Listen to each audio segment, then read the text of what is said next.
My best friend was a little Asian girl. She was blind, but every day we would have lunch together. She'd have these great barbecue beef sandwiches, and I'd have these boring peanut butter and jelly.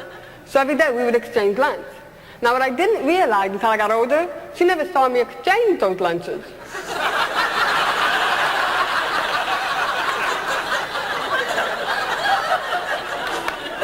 But then again, I never heard her complain about it either. One of the first times that I did learn as a child was good morning. And I got to tell you, as a kid, I was so excited that I could communicate that the very next family reunion, I went up to everybody and I signed, "Good morning."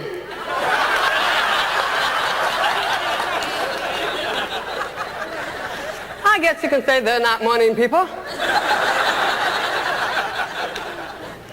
Then they found out today that I had started giving me hearing aids and I started learning how to talk. So as far as they were concerned, I was fixed. They sent me back to public school. I was in public school in 4th, 5th grade. I stole money. I stole candy. I stole things from my house to take to school to give to the other kids because I wanted them to like me. So I'm in school and I'm saying, "Hi, you would like me to be my friend?" I just want to be accepted. I wanted to be a part of something. Everybody wants to be accepted, a part of something. So I stole, and I would give stuff away. I couldn't understand anything in the classroom. Teachers would have their back up against the blackboard. I couldn't hear what they were saying. By the time one kid would say something, I'd go to look for their lips, another kid's lips were moving. I was totally lost. I graduated from high school with a 1-point average.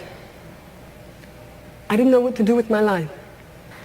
I was so lost and so confused for so long.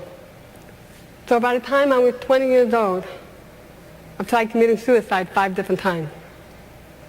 Now there are going to be some things I'm not going to be successful at. And there's not a day that goes by where I don't thank God for letting me fail at least 5 different times. When I was 20 years old, I was laying on a beach sunbathing. A lifeguard Jeep ran me over. Talk about not knowing what your job description is. The Jeep ran over my face, stomach, chest, side, and back.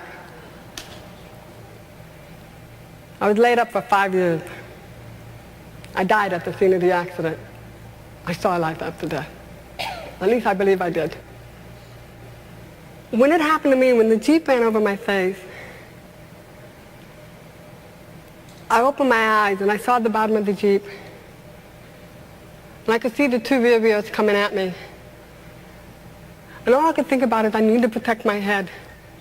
So I went to put my hand up above my head, and unfortunately when I did that, the rear wheels took my elbows and took me and turned me. The next thing I remembered, everything turned the most beautiful blue, a blue I yet to see on this earth. I was totally surrounded by it. And then the brightest, whitest cloud came toward me. And all I could remember was, no, I'm not ready yet. And I just sat there, I'm not ready yet. And when I said that, everything faded away. And I saw the paramedics started working on me. Laid up for 5 years. In and out of a wheelchair for 2.5 years. They said I'd never walk again. I figured I didn't hear them. I got up and I left.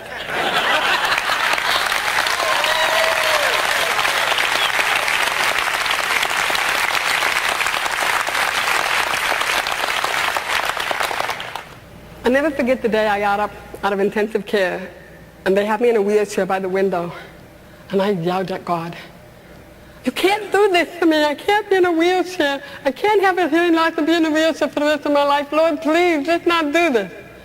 And I said, "You know, when I thought about coming back, you didn't tell me about this." I worked really hard to walk. I used to join the YMCA and I'd swim. Something told me that if I kept swimming, eventually my legs would follow with me. Either that or drag behind, I don't know, one or the other. When I started walking, one day I just packed my car up. I was living in Cleveland, Ohio, and I started driving. I ended up at the Pacific Ocean. I looked at the ocean, I looked at the car, and I said, darn, I ain't going any further, am I? I ended up in California. When I was 27 years old, I got diagnosed with cervical cancer.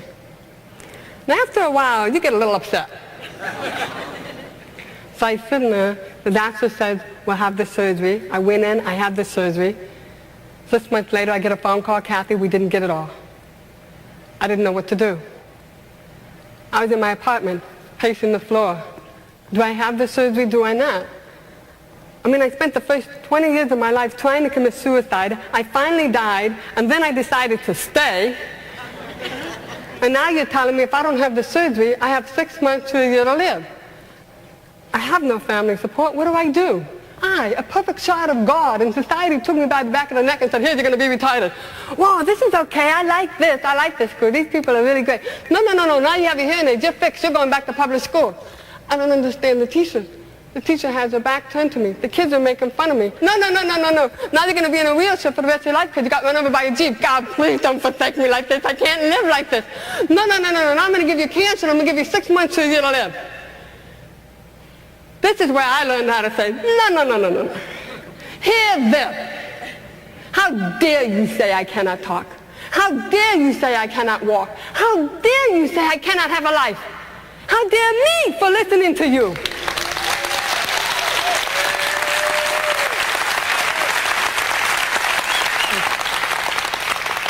I decided to take control of my life, take charge of it. I changed my diet. I changed my attitude.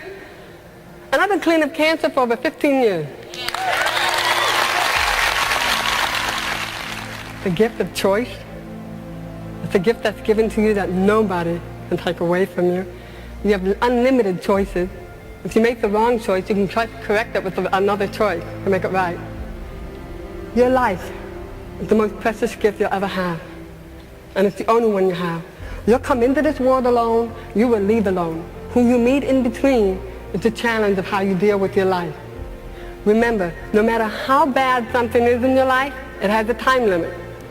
And women, we know we can drag something bad on forever. But also remember, no matter how good something's going on in your life, that too has a time limit.